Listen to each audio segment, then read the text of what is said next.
Marami na tayong natutunan sa ating tema this month, the greatest among you, na matatagpuan sa Luke chapter 22, verse 26-27. At sabi ko dito, "But not so among you, on the contrary, he who is greater among you, let him be as the younger, and he who governs as he who serves. For who is greater, he who sits at the table, or he who serves? Is it not he who sits at the table? Yet I am among you as the one who serves." Mga kapatid, sa minsan pa ay sandali manalangin.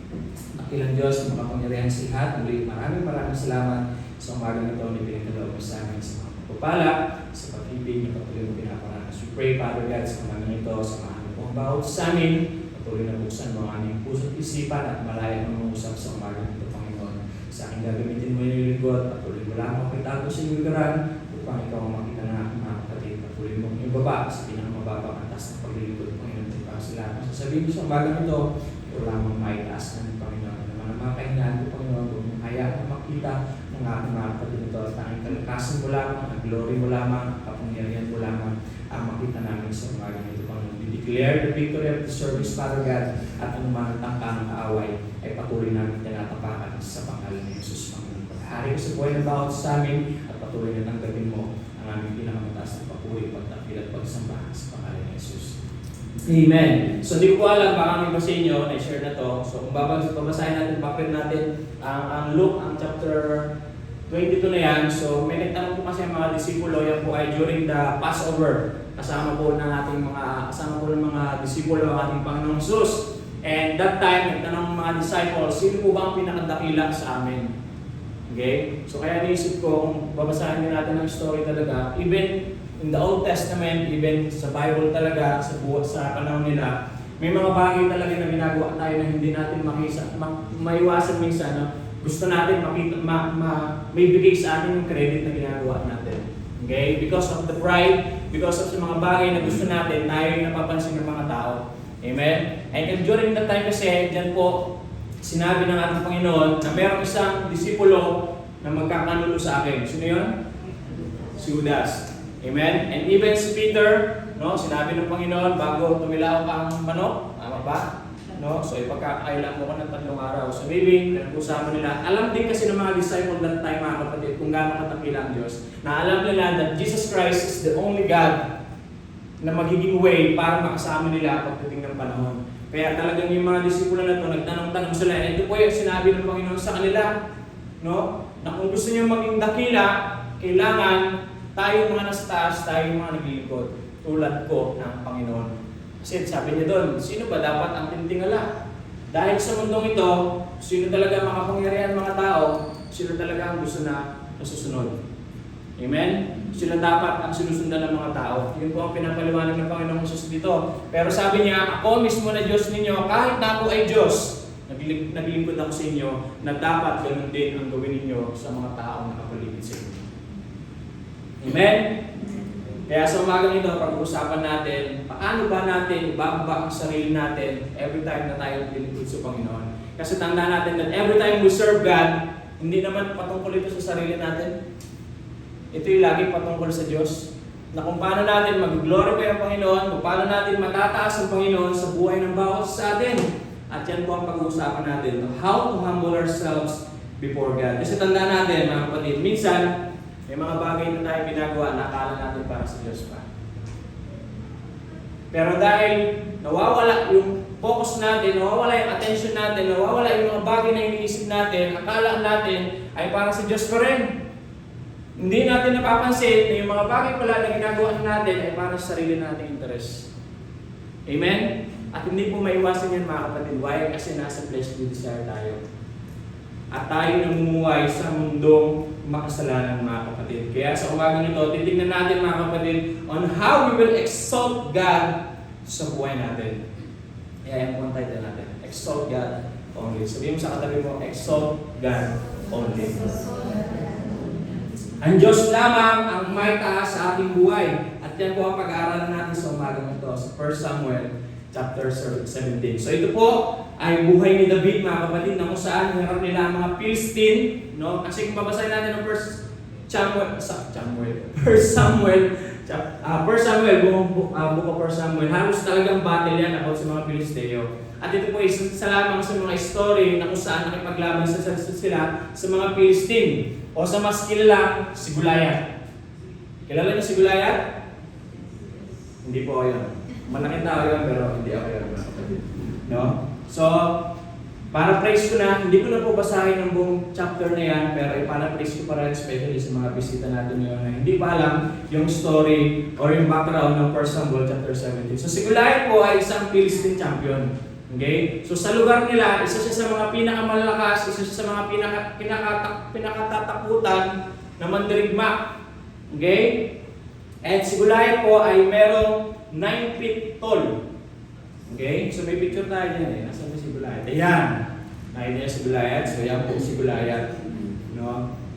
So 9 feet tall. At isa po siya sa mga pinakamalakas na mandirigma ng Pilisteo, mga kapatid. At ito po mga Pilistine na to ay nagkampo sila sa Ephes-Dammim sa gitna ng Soko and Azekah. Kaya kung makita niyo yung maliit, ano?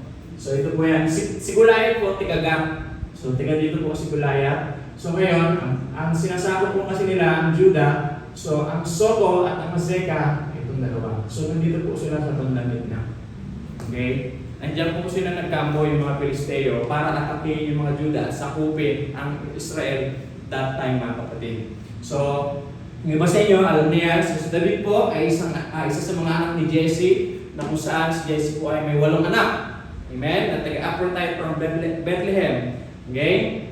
At si Jesse po yung pinakabunsong kapatid. O pinakabunsong anak ni Jesse. So magkakapatid siya po yung pinakabunso. Dito po, sino ang pinakabunso? Bukod sa akin.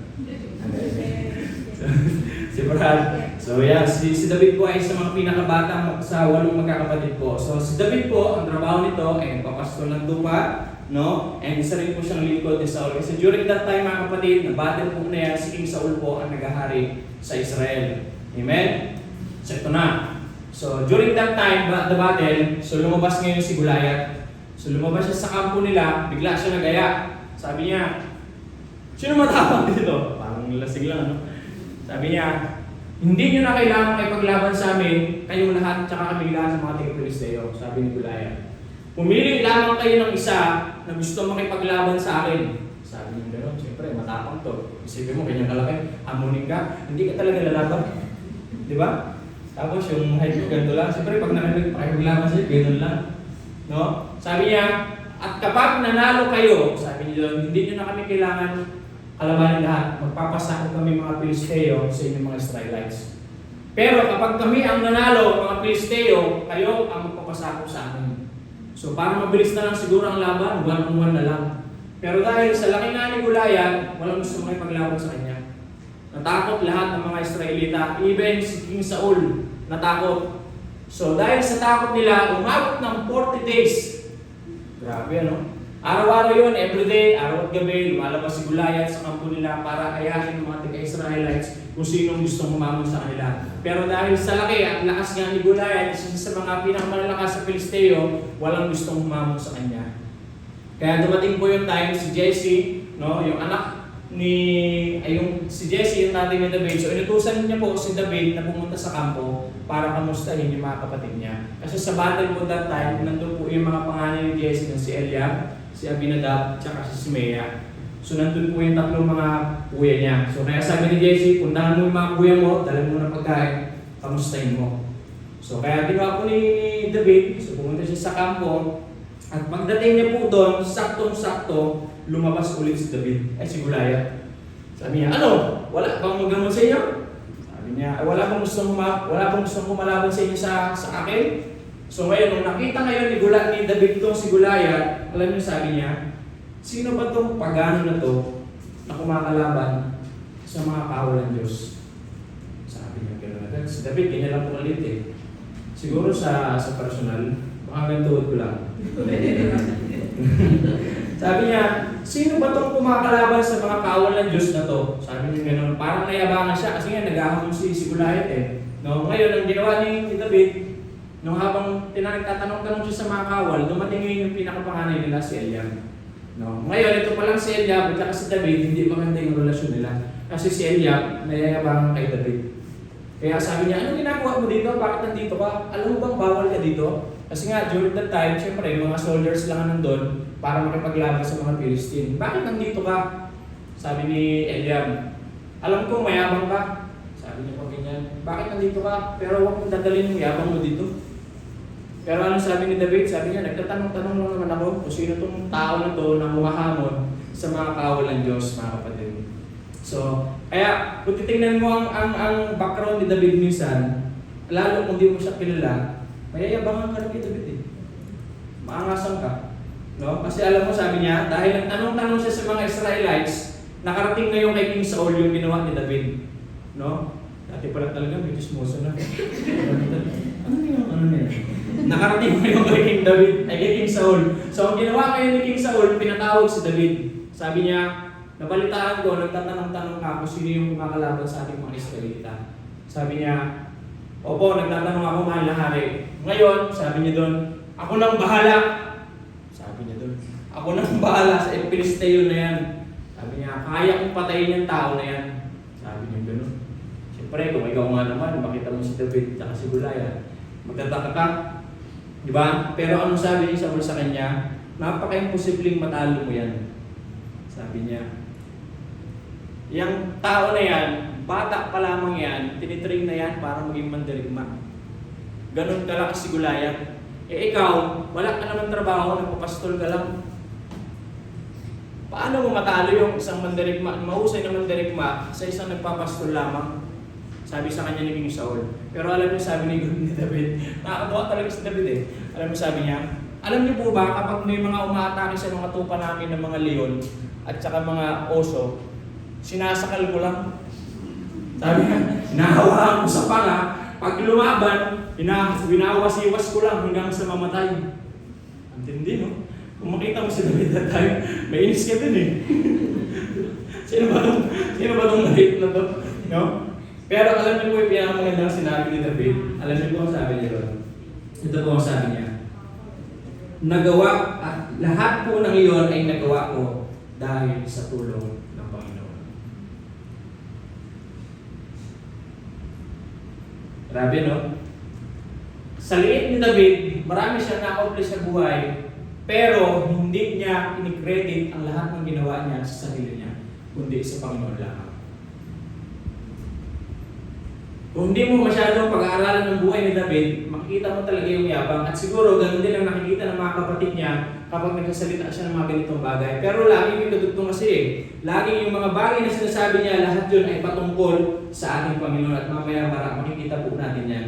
Kaya nung nalaman ni Saul that time, sinabi po ni David sa kanya yun, so pumayag na si David, si Saul. Kaya sabi niya, sige, kung yan ang gusto mo, pagbibigyan kita, alabanan mo si Goliath. So kaya ang ginawa ko ni Saul, so pinagsuot ng armor si Goliath, si David, no? Siyempre, para pair sila. Pero dahil sa liit ni David, siguro malaki pa yung planggana na, malaki pa yung yung shield ni David. Kaya hindi ko naging komportable si David. Sabi niya, hindi ko na kailangan yan. Sabi niya, kasi hindi ako komportable. Kailangan ko lang ng 5 batong makinis para panlaban ni Goliath. So kumuha siya, pumili siya ng mga batong makinis, 5, at nilagay niya doon sa may yung bulsa kasi dati, yung parang tela lang. So, doon niya nilagay yun. Sabi niya, ito lang, okay na ako. So, ito na. Lumabas na ngayon si David at si Goliath. Paglabas ngayon ni Goliath, pumunta na ngayon si David sa harap. Siyempre, ganyan siya, no? Pagkita ni Goliath kay David, natawa si Goliath. Sabi niya, ganun yung tawa niya. Sabi ni Goliath sa kanya, ano yan dala mo? Sabi niya kasi si David may dalang patpat siguro that time. Sabi niya, aso ba ako? At may dalang patpat? Sabi ni Goliath sa kanya. No? Nagyabangan silang dalawa. Alam mo, sabi sa kanya ni David, sabi niya, lumapit ka sa akin at ipapakain ko yung bangkay mo sa mga ibon at sa mga mababangis na hayop. Tindi na David, no? Ang tabang talaga. Kaya sabi niya, ito pa pinakamaganda sinabi ni David, kahit makipaglaban ka pa sa akin na may espada, sibat, punyal, hindi ka mananalo sa akin dahil lalabanan kita sa pangalan ng Panginoong makapangyarihan sa lahat. Grabe, no?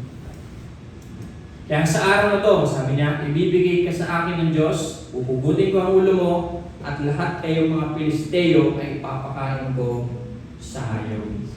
At malalaman ng lahat ng tao, ganito, na kayang iligtas ng Diyos ang kanyang bayan kahit na walang anumang sandata, sapagkat ang Panginoon ang makikipaglaban para sa amin. Nakita niyo kung gaano matapang si David. Hindi siya matapang dahil alam niya malakas siya. Matapang si David dahil alam niyang malakas ang Diyos sa buhay niya. Dahil alam niya ang Diyos ang lalaban para sa kanya. And sometimes, ayan ang nami-misinterpret ng tao kapag tayo minsan may confidence sa sarili. Hindi mo alam kung paano, kung ang confidence mo ba ay nanggagaling sa iyo o nanggagaling sa Diyos. Dahil ang totoong confidence, si Lord ang confidence mo sa buhay mo, hindi ang sarili mo. Amen? Amen. Dahil sa inis ni Goliath, siyempre, isa siya ni David. Sabi niya, lit-lit mo, minamalit mo ko. So, umatake na ngayon si Goliath. So, pag-atake ni Goliath, sumalubong ko ngayon si David. So, nagsalubungan sila. Habang pasalubong sila, kumuha si David ng isang pirasong bato dun sa mga pinulot niya. Hinagis niya, paghagis niya, sa tumama? Sa noo. At pagtama sa noo, agad-agad namatay si Goliath. Kung ikaw parang iwan ng tao, patungin mo yung isang tao, sa tingin mo babaon? Kahit gumamit ka pa ng ano tawag doon, tirador, hindi babaon yun. Pero bakit bumaon? Dahil sa tulong ng Diyos yun. Kasi kung sariling kalakasan lang ni David yun, hindi babaon kay Goliath yun, tatalbog lang yun. Sa kapal ng balat ni Goliath, mapabawon mo yung bato? Hindi. Ako nga, pag pinabato ko sa dyan, tumatalbog lang. Parang tawa kayo mga kapatid. So, nung natalo nila si Goliath, pinunod ni David ang ulo ni Goliath, then, nung nalaman ng mga Pilisteo na namatay si Goliath, kasi parang si Goliath yung pinaka-shield nila eh. So, natakot lahat ng mga Pilisteo at doon nag-start sa malaki ng mga Israelites at sinakop pinatay nila lahat ng mga Pilisteo. At doon po, nagkaroon ng katagumpayan sa laban nila between sa mga Pilisteo at mga Israelites, mga kapatid. So now, ito na yun, sabi ko kanina, ang totoong confidence, mga kapatid, nanggagaling sa Diyos yan, hindi sa sarili natin. Kasi meron tayong tinatawag na ego. Alam niyo ego? So, dalawang klase ng ego. So, yung unang ego, yun yung nanggagaling sa sarili natin. That's the pride. Okay? Meaning, you edging God out of your life sa buhay mo. Na gumagawa ka ng isang desisyon sa buhay mo na hindi mo kinukonsulta sa Diyos. That's the pride. Amen? Pero yung isang ego na alam mo na parang may confidence ka na kaya mong gawin dahil sa tulong ng Diyos, yun yung title natin. And that's the humility. You exalt God only. Tanongin mo katabi mo, nasaan ka dyan?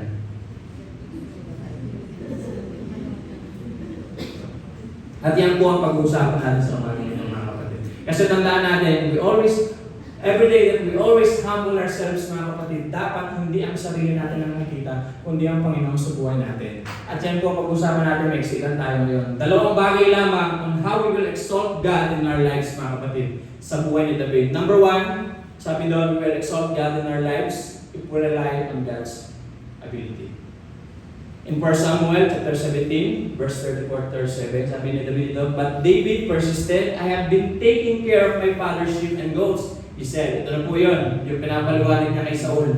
"When a lion or a bear comes to steal a lamb from the flock, I go after with a club and rescue the lamb from its mouth." You know, if the animal turns on me, so yun yun, sinabi ko kanina, kapag lumaban yung animal, I catch it by the jaw and club it to death. Tingnan niyo po yung sinabi ni David. "I have done this to both lions and bears, and I'll do it to this pagan Philistine." So yun po yung sinasabi niya na kung ito nga ay nagawa ko sa mga hayop na to, sa mga leon, sa mga oso, kaya ko rin gawin sa Pilistayong ito kay Goliath. Tinutukoy niya po dito. "For he has defied the armies of the living God." Alam niyo kung bakit nainis David in that time? Kasi hindi dahil lang mayabang si Goliath, kundi dahil minamalit niya ang anak ng Diyos. Kaya nga di ba tayo rin, kapag may mga inaapi sa ating mga kapatid, nainis tayo. Tama? Pinaglalaban natin sila kasi ganun tayo tinuruan ng Diyos that we need to defend each other habang tayo nabubuhay dito sa mundo. Amen? And sabi niya doon, the Lord will rescue me from the claws of the lion, and the bear will rescue me from this Philistine. Saul finally consented, all right, go ahead, he said, and may the Lord be with you. Titingnan natin mga kapatid ang buhay ni David. Ang confident niya palagi, kahit na makikita mo sa salita niya parang mayabang siya, pero lagi niyang iniisip na kaya niya nagagawa yung bagay niya dahil malakas ang Panginoon. Dahil lahat ng bagay ay kayang gawin ng Panginoon sa buhay niya. Kasi ang confident at pride, magkaiba yun, mga kapatid. Ang confident, sabi ko kanina, gumagawa ka ng isang desisyon na hindi ka kumukonsulta sa Diyos. Ang pride wala, sorry. But ang confidence sa Panginoon, ito yung mga bagay sa lahat ng na-accomplish mo sa buhay, alam mong hindi ikaw ang may gawa ng kundi ang Panginoon sa buhay mo. Kasi kahit gaano ka katalino, kahit gaano karami natapos mong course, kahit marami ka nang na-achieve sa buhay, kung wala ang tulong ng Panginoon sa buhay mo, hindi mo makukuha lahat siya.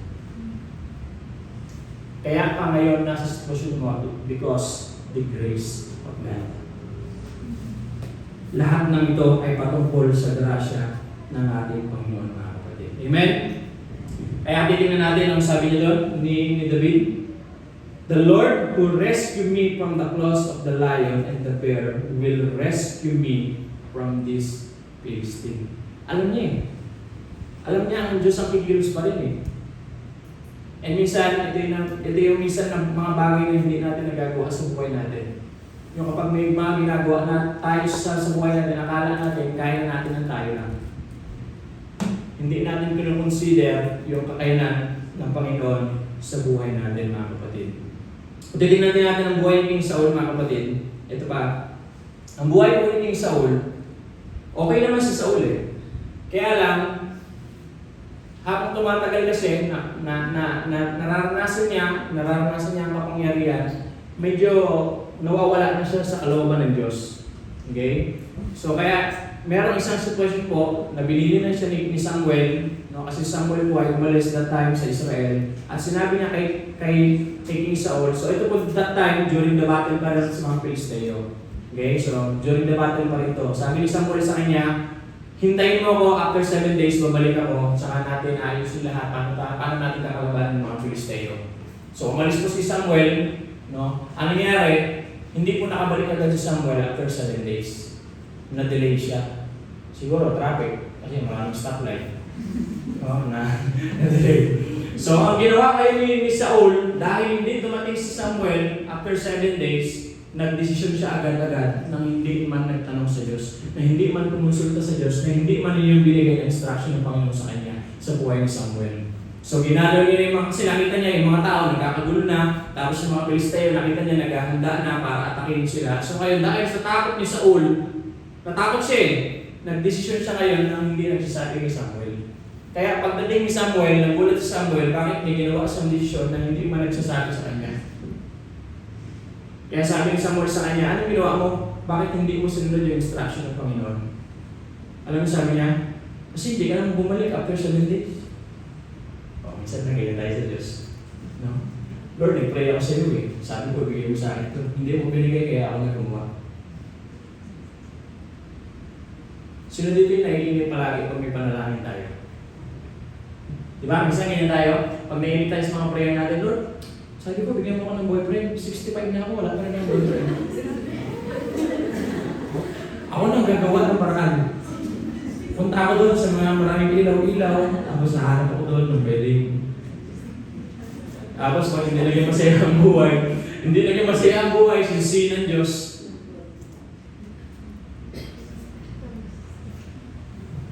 Okay, nag-usapan ni 65. Hindi, 56 dapat din yan. Nabaliktad ko.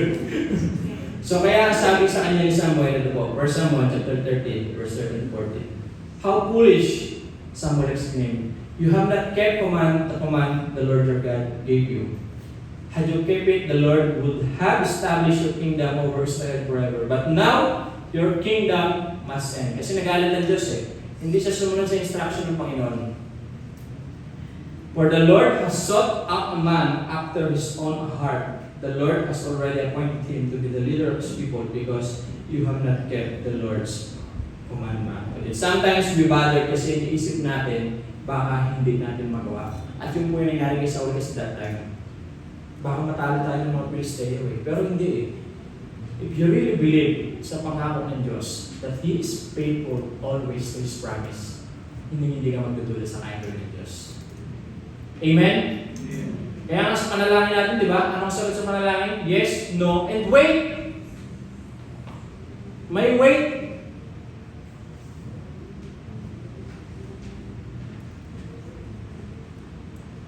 Tandaan natin mga kapatid, if we always depend sa buhay, if we always depend sa Diyos, whatever the situation na meron tayo, tandaan natin, lahat ng bagay yan, mapagtatagumpay natin.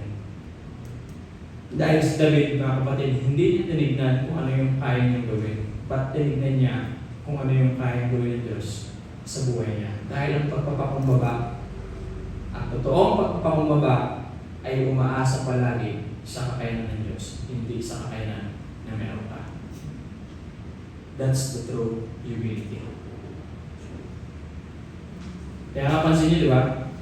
Kapag may mga na-accomplish tayo sa buhay, nakita si sister, ang galing sumayaw, tapos wala sabihin, sister, ang galing mo naman sumayaw, ang galing mo naman kumawit, ang galing mo naman dumugtog. Ano sasabi natin? Ano sasabi natin? Praise God. Praise the Lord. Sa Diyos ang papuri. Why? Kasi hindi natin magagawa lahat yun kung wala ang tulong ng Diyos.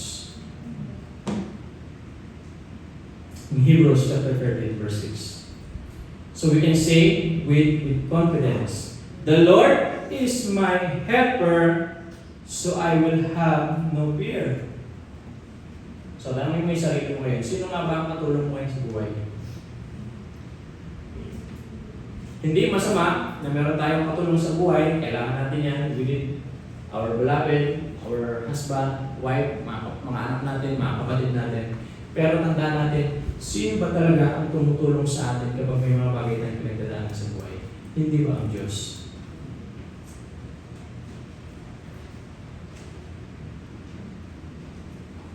Kasi tandaan natin, if we surrender all to God, mga kapatid, lahat ng bagay na magagawa natin sa tulong ng Panginoon. In Psalm chapter 23 verse 3, though a mighty army surrounds me, my heart will not be afraid.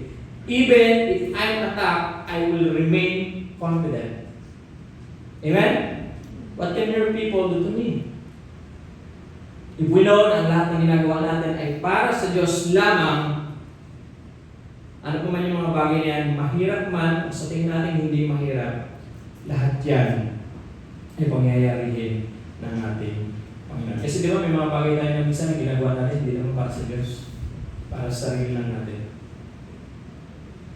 Pero tandaan natin, lahat dapat yan. Sabi doon, di ba? Whether you eat or drink, sabi doon, do it for the glory of God. Hindi dahil simple lang, sa'yo na ang credit. Hindi dahil madali lang, sa'yo na ang credit. Sa Diyos pa rin palagi. Sabi mo sa kanila mo, sa Diyos pa rin palagi. Kaya tandaan natin mga kapatid, always rely on God's ability. Hindi dahil malakas ka, yes, malakas ka, araw-araw ka nag-gym, araw-araw ka nag-exercise, pero hindi ibig sabihin nun magtatagumpay mo lahat. Kasi darating at darating ang araw na mahihina tayo. Darating at darating ang araw na mawala yung kalakasan na meron tayo. Kaya nga lagi rin tinuturo sa atin, hanggat malakas tayo, mag-worship tayo sa Panginoon, hanggat malakas tayo, maglingkod tayo sa Panginoon. Why? Kasi darating ang araw, hindi natin magagawa lahat ng ito. At huwag mong hayaan na dumating sa punto na kung kailan mahina ka na, tsaka mo sabihin, Lord, gusto kong magpuri sa iyo. Because hanggat nandito tayo, malakas tayo, laging tinuturo sa atin ng Panginoon how to exalt Him in our lives. Pangalawa, how to exalt God sa buhay natin if we humble ourselves before God. In 1 Samuel chapter 17, verse 47, and everyone assembled here will know that the Lord rescued His people, but not with sword and spear. This is the Lord's battle, and He will give you to us. Masabi naman natin yan, kapag tayo may pinagdadaanan, sa Diyos ang laban na ito eh, hindi para sa akin. Ang Diyos ang lalaban palagi para sa akin. Sino na yung may pinagdaanan dito yung pinakamabigat na pinagdaanan sa buhay? Sige nga. Say amen. Amen. Wala pa. Ano ba? Sana all. Kasi tandaan natin mga kapatid, sa lahat ng ginagawa natin, ang totoo pagpapakumbaba, no, na sa lahat ng ginagawa natin, ang Diyos palagi ang nabibigyan ng kapurihan. Balik tayo sa story ni Saul. Si Saul, gusto ko yung story ni Saul. Meron pa sa kanyang inutos uli ang Panginoon sa buhay ni Samuel. So sabi sa kanya ni Samuel, patayin mo lahat ng mga Amalekita. Wala kang ititira, sabi sa kanya ni Samuel. So, ginawa naman ni Saul. Ang problema, nagtira siya. Ano yung tinira niya? Yung mga magagandang hayop. Magagandang tupa, isa lahat ng mga malilinis na hayop, tinira niya. So ngayon, pagbalik na kay Samuel, nagalit na naman ang Diyos sa kanya. Sabi niya, anong ginawa mo? Bakit hindi mo na naman sinunod ang instruction ng Panginoon? Ano sabi niya? Pinatay ko naman lahat eh. Pinatay ko lahat, yun nga lang. Nagtira ako. Sabi niya, di ba ang instruction ng Panginoon, patay mo lahat. Wala kang ititira. Tao man yan o hayop man yan. Alam niyo sabi ni Saul, ito nakagawa sa iyo, eh minsan ganito tayo, makatwiran tayo sa Diyos. Tama? Ano sabi ni Saul? Eh kasi, yung itinira namin, iaalay namin sa Diyos yan. Dahil sayang naman kung patayin sila. So kaya namin sila tinira para ialay sa Diyos. Diba? Minsan ganyan tayo sa Lord. No? Lord, kaya ko kasi siya sinagot para lagi akong mag-attend ng church. Pag hindi ko siya sinagot, hindi na ako mag-attend ng church. Wala na akong inspiration. Diba? Lord, kaya ako nangutang para mapagpagawa yung simbahan, makatulong, magpapaayos ng church. No? Pero hindi ka makabayad ng utang. Baon-baon ka sa utang. Anong point dito? Minsan, may mga bagay tayo na nilalaban sa Diyos na kahit mali na, dinajustify pa rin natin. At yun po ay hindi nakakalugod sa Diyos. Hindi po yan ang totoong humility. Kasi kahit alam mong tama yung ginagawa mo para sa Diyos, pero kung hindi naman yan ang nais ng Diyos na gawin mo, hindi rin nakakalugod sa Kanya. Hindi rin kalooban ng Panginoon para sa buhay mo. Kasi tandaan natin, ang totoong pag-please sa Panginoon ay yung ginagawa mo, yung nais niya para sa iyo, hindi yung nais mo para sa Kanya. Magkaiba po yun. Kaya nga dapat every time naglinggo tayo sa Panginoon, every time may ginagawa tayo sa Diyos, always ask God, Lord, ano ba yung nais mong gawin mo para sa iyo? Lord, ano ba yung will mo para sa iyo? Ano ba yung will mong gawin mo para sa iyo, Panginoon? Kasi gusto ko mapaglingkuran ka habang nabubuhay ako. Kasi tandaan natin, may mga ministry rin tayo ginagawa na hindi naman effective. Why? Kasi pinipilit natin maging ganun. Kahit yung kanan, yung paa, puro kanan, no? Hindi sasayaw ko rin ako. Mali ba yun? Hindi. Kasi alam mo, nabibigay mo sa Panginoon eh. Pero kung sa tingin mo hindi ka nag-grow sa bagay na ginagawa mo para sa Panginoon, baka hindi ka para dyan. Yung 5 taon na, puro kanan pa rin yung paa mo. Paano yun? Ganun ka lang maglakad. Kasi ito ang kalooban ng Panginoon sa buhay natin. Alam mo na yan ang will ng Panginoon sa iyo. Hindi pwede hindi ka mag-grow. Amen? Mag-grow ka. Lalago ka.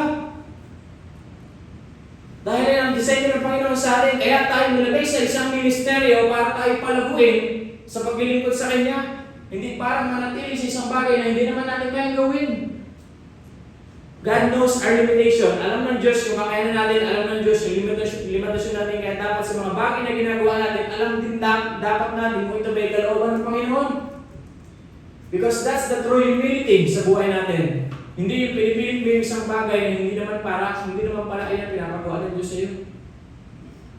Dahil hindi po yun ang pagpapakumbaba sa ating Panginoon, mga kapatid. Kaya sabihin mo sa kami ko, huwag mo nang i-justify. Huwag ka na makipag-justify. Huwag ka na makipagtalo. No? Pag sinabi ng Diyos, huwag ka na makipagtalo sa Diyos. Amen? Kasi tandaan natin, kapag tinawag ka ng Diyos isang bagay na gusto niyang gawin mo para sa Kanya, hindi mo naman takasan yan. Kahit anong gawin mo. Kaya ako po lagi ko rin sinishare, lagi ko din testimony, hindi ko naman gusto nang magtayo-tayo sa harap. Una sa lahat, mahihayin ako. Hindi ko po gusto lang mga kapatid. Okay na ako sa music, okay na ako magtugtog-tugtog, masaya na ako dun. Kaya nagtataka pa rin ako sa Lord, Lord, bakit mo ko dinala dito? Bakit mo ko hinayaan makatayo sa mga kapatid? Kasi alam niyo po, every time yung ginagawa ko sa Panginoon, lagi kong binababa ang sarili ko kasi alam ko, Lord, hindi ko deserve makasalanan ako. Marami akong pagkukulang sa iyo. Alam ko, hindi ko deserve yung bagay yung ginagawa ko para sa iyo. Pero alam niyo lang sinasabi ng Diyos, ako ang nag-iisip niyan, gawin mo yung bagay na binigyan ko, na gawin mo para sa Diyos at para sa mga tao. Kaya kung tayo tinatawag ng Panginoon sa kanyang ministeryo, huwag mo tatanggihan. Kasi blessing niya. Hindi malapig na. Tapigin mo ulit. Sabi mo, baka ikaw ang nilagay. Amen? Because ang totoong pagpapakumbaba sa Diyos, binababa natin palagi yung sarili natin. At pag binaba natin yung sarili natin, ibig sabihin, lahat ng sinasabi ng Diyos gagawin natin. Hindi ka tatanggi, hindi ka magreklamo. Kaya nga dati, nagreklamo ko pag may mga ganito, pero ngayon, masaya na ako. Kasi pumapwede pa lang, pwede pa lang. Kasi na-stress ka, nag-isip ka masyado. Lord, maganda rin pala, no? Binibigyan mo ko ng mga responsibility. Pero wala pa, konti pa lang.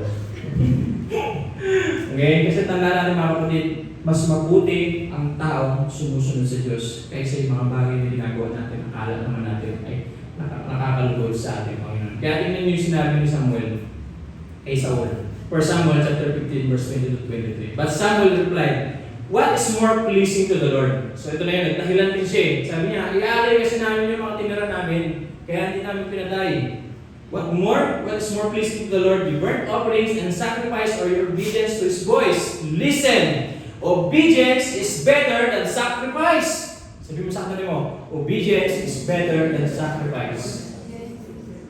And submission is better than offering the fat of rams. Rebellion is as sinful as witchcraft and stubbornness as bad as worshiping idols. So because you have rejected the command of the Lord, He has rejected you as a king. Tanda natin, aanin mo yung mga bagay na binibigay mo sa Diyos kung hindi naman yan makakalugod para sa Kanya. Tanda natin, huwag natin hintayin na reject pa tayo ng Diyos. Dahil hindi gusto ng Diyos na tayo mapagmataas sa ating sarili. In James chapter 4, verse 7, and He gives grace generously, as the scriptures say, God opposes the proud, but gives grace to the humble. So humble yourselves before God, resist the devil, and he will flee from you. Okay? Ito ba meron pa isang senaryo? No? Siyempre, tinuturo ang humility. Dahil nagalit si Samuel, no? Nagalit ang Diyos sa buhay ni Saul, alam niyo ginawa ni Saul, humingi siya ng tawad.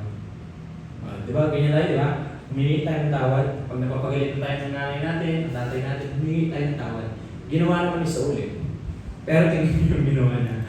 In 1 Samuel chapter 15 verse 30. Then Saul pleaded again. Makawa siya sa Lord. Makawa siya kay Samuel. I know I have sinned. Tinatanggap niya. But please, at least, honor, sino daw? Me. Before the elders of my people and before Israel by coming back with me so that I may be worshipped. May pagkontrata sa Diyos. The Lord, I may worship the Lord, your God. Lord, patawarin mo ako. Humingi ako ng tawa sa lahat ng ginawa kong kasalanan. Pero Lord, please, huwag mo naman ako ipahiya sa mga tao ko. Huwag mong hayaan na hindi pa rin ako maparangalan ng mga tao ko. Hayaan mo pa rin na maitaas ang pangalan ko. Respetuhin ako ng mga tao ko sa ganoon, sama-sama kami magpuri sa iyo. Pero yan, humingi siya ng tawad sa Diyos, hindi para sa mga bagay na ginawa niya, kundi para hindi mawala yung pagiging hari niya sa Israel. It's all about selfishness. Pagiging makasarili pa rin. Minsan kapag tayo ganyan, humingi tayo ng tawad sa Lord, hindi dahil nagsisisi tayo sa mga kasalanan natin, kundi dahil natatakot tayo kasi yung mga bagay na meron tayo. Ganyan ba kayo humingi ng tawad sa Lord? Lord, sorry na, hindi ko na ulitin. Pero sana naman, huwag mo naman ako ipahiya. Sana naman, mabigyan pa rin akong parangal ng mga tao. Hindi po yun ang totoong pagpapakumbaba, mga kapatid. Kaya, babalikan natin ang verse na yan, sa verse 12. Nagpagawa pa siya ng monumento niya. Si King Saul. Para saan? No? Nagpagawa pa siya ng rebulto para ba siya isang bayan ng mga tao? Tandaan natin, ang totoong humility, si Lord ang priority. Sabihin mo sa kanila mo, ang totoong humility, si Lord ang priority. Na kaya tayo humingi ng tawad sa isang bagay na gawa natin kasalanan, hindi dahil gusto natin baguhin o dahil may mga bagay tayong ginawa na hindi kaya sa Diyos, kundi humingi tayo ng tawad sa tao, sa Panginoon dahil nasaktan natin sila. Amen? Hindi ito patungkol sa sarili natin na kapag tayo humingi ng tawad kasi may ginawa tayong bagay na hindi maganda, no?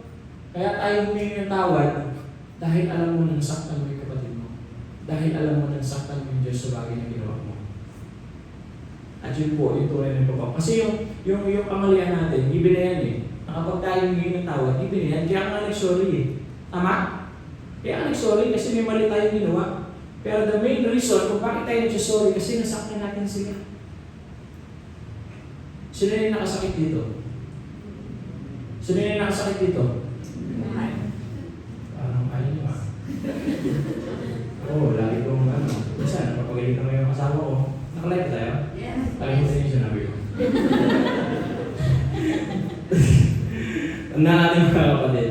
Proverbs chapter 18 verse 12. Pride ends in destruction.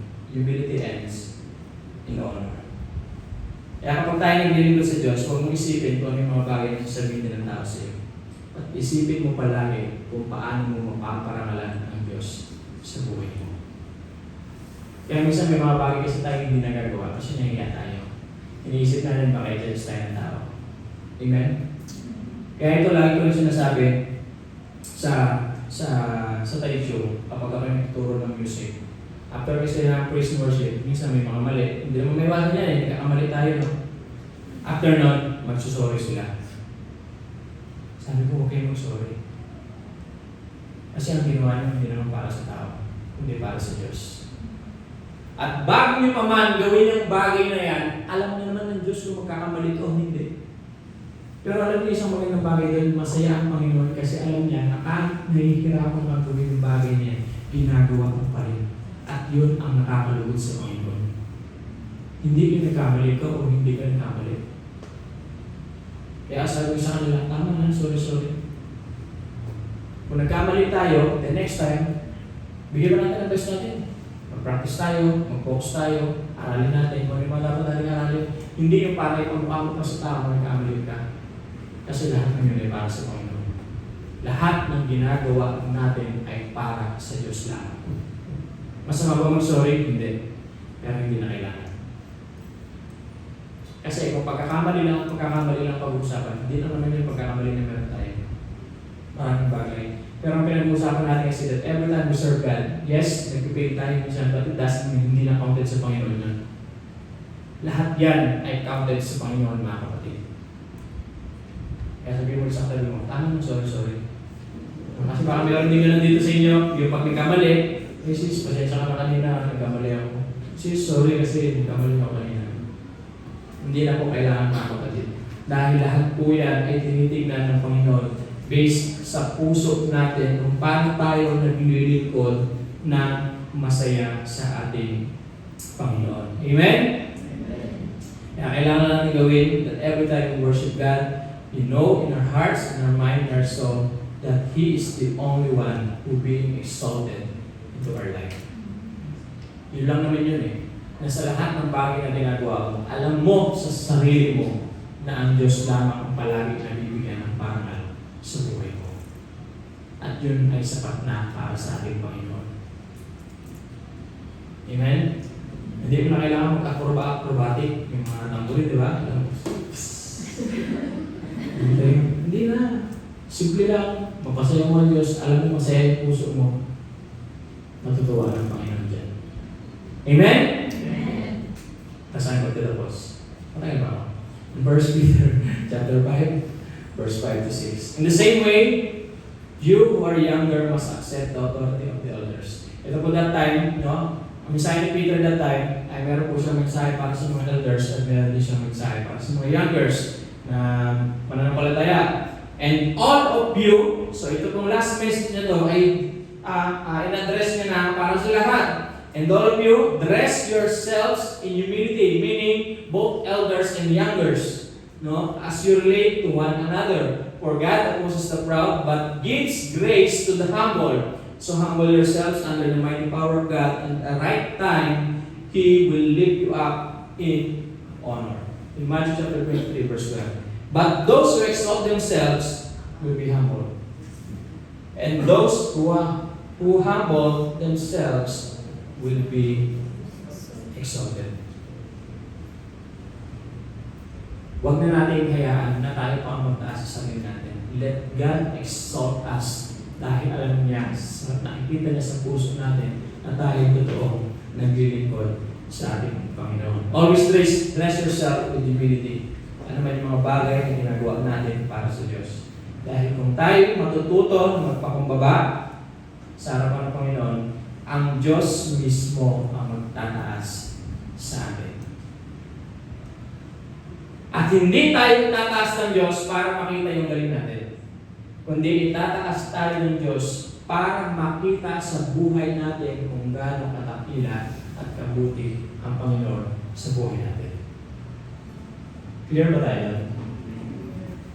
Itataas tayo ng Diyos para hindi makita yung galing natin. Hindi tayo itataas ng Diyos para makita kung gaano makahusay at kung gaano karami ang talento mo. Kundi itataas tayo ng Diyos para mas makita ang glory ng Panginoon sa buhay natin. Because our purpose in life is to exalt God only.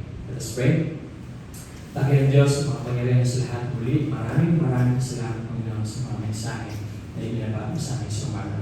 Thank you, Lord, for the word that namin, Panginoon, sometimes nahihirapan kami gawin ito, that how to humble ourselves, Panginoon, sa harapan mo at sa mga taong nakapaligid sa amin. But thank you, Lord, for reminding us, Panginoon, na lahat ng bagay na meron kami ay hindi namin magagawa ito kung wala ang tulong mo, Panginoon. Kaya salamat, Lord, because all of these things, Panginoon, lahat ng ito, Ikaw ang dahilan, Panginoon, lahat ng mga bagay na meron kami, lahat ng ito, Ikaw ang dahilan, Panginoon, kung bakit namin nararanasan ito, kung bakit meron kami maraming pagpapala, Panginoon, is because of you, Panginoon, hindi dahil sa sarili namin kailan, Panginoon, kundi lahat ng bagay ay kaya mong gawin sa buhay namin.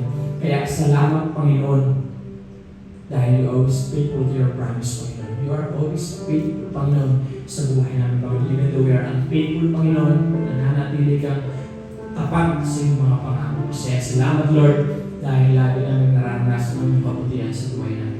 Hayaan mo, Lord, na sa bawat paglilingkod namin, Panginoon, maliit man ito malaki, Ikaw palagi ang maparangalan, Panginoon. Ikaw palagi ang maitaas. Ikaw palagi ang makita, Panginoon. Hindi ang aming sarili, kundi Ikaw lamang, Panginoon, to glorify You alone in our lives, Panginoon, na wala kaming ibang itataas, Panginoon, kundi tanging Ikaw lamang ang katakilaan mo, ang kapangyarihan mo sa aming buhay, Panginoon. Because ang purpose namin, Panginoon, sa mundong ito, ay para na lang palagi sa araw-araw ng buhay na meron kami. Kaya thank you, Lord, for reminding us, Panginoon, kung paano namin ibababa ang sarili namin palagi sa iyo.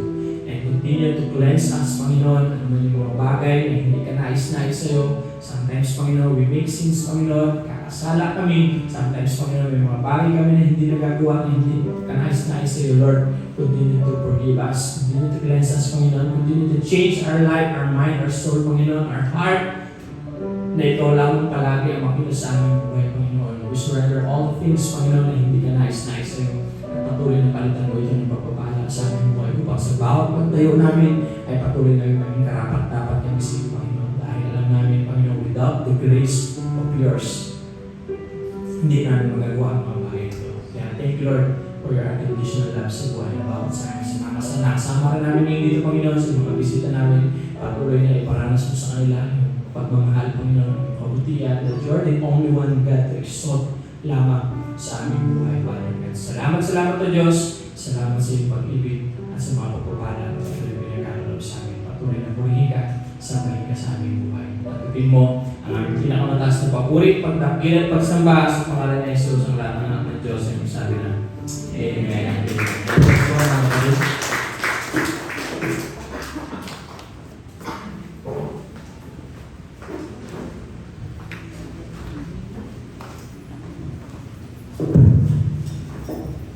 What time is it? It's time to give. So, sometimes nag-pray po tayo. Makipagpasok tayo sa 1 Timothy 6:17 to 19. Sabi po dito, command those who are rich in this present world not to be arrogant, nor to put their hope in wealth, which is so uncertain, but to put their hope in God, who richly provides us with everything for our enjoyment. Command them to do good, to be rich in good deeds, and to be generous and willing to share. In this way, they will have treasure for themselves as a firm foundation for the coming age, so that they may take hold of the life that is truly life. So sabi dito, command those who are rich in this present world not to be arrogant, diba? Do not boast of what you have. Do not boast the status that you have. When we give to the Lord, give it na manggagaling sa puso mo. Kasi kung magbibigay ka lang din naman na out of your arrogance because you want to boast of the status that you have, kasi marami kang pera, kaya mo magbigay mo lang ng pera. But if it is not from your heart, wala din silbi yung bagay na yun. Because God is looking in your heart. God is looking what's inside your heart. If you are truly obeying, or it is you just boasting. Diba? Kasi ang Panginoon, hindi tinitingnan kung ano yung kakayanan mo. Tinitingnan ng Panginoon ay yung pagnanasa mo na sumunod sa Panginoon at sumunod sa kung ano ang nais ng Panginoon sa iyo. God wants you to use your life, then so be it. Use your life.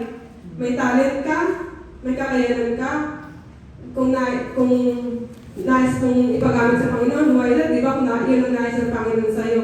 Kung ang kakayanan mo ay mag-suporta para sa mga mission church, then do it. Kasi, ang sabi sa Proverbs 11:24, one person gives freely, yet gains even more. Another withholds unruly, but comes to poverty. As long as you are giving, God will bless you more. If you, pag di ko mong kamay mo, paano ka pagpapalain? Paano ka makakatanggap kung di ko mang kamay mo? Hanggat bukas ang palad mo sa pagbibigay, God sees it, and as long as God sees you and you are doing it for the glory of God, then God will bless you more. Yun na po kapatid. Kaya at ating mong pagkasal ng ating tithes and offering, yes, Lord Jesus and Lord God, Panginoon, tunay na napakabutis mo sa amin, Lord God. From the start of God, ikaw yung unang nagbigay sa amin ng buhay. At ikaw pa rin po, Panginoon, ang patuloy na nagbibigay ng buhay, Lord God. Whatever we have, Lord God, comes from you, Lord Jesus. Wala kami yung pagmamalaki dahil ikaw lang may hawak ng lahat ng Panginoon. Kaya Father God, muli sa mga oras ito, magbabalik kami ng para sa iyo, Panginoon. And as we give, Lord God, hayaan mo na nandoon yung kasiyahan, Lord God, sa pagbibigay namin. And para lang po sa iyo, Lord Jesus. And Lord God, kasabay ng pagbibigay namin, Panginoon, pagpalain mo po, Father God, ang pinanggagalingan ng mga resources namin, Lord God. Bless the works of our hands, Panginoon. At patuloy, Lord God, na iligay mo sa puso namin, Panginoon, na ikaw yung unahin sa aming mga buhay, Father God. And as you bless, O Lord God, us, extend the blessings to our family, Panginoon. Ikaw lang po yung makita, O Lord Jesus. And Lord God, patuloy na pagpapala, O Lord Jesus. At patuloy na pagnanasa na ikaw yung mapagsindihan sa aming buhay, Lord God. Thank you, Father God, sa lahat. Sa inyo pong papulit ka sa salamat. In His mighty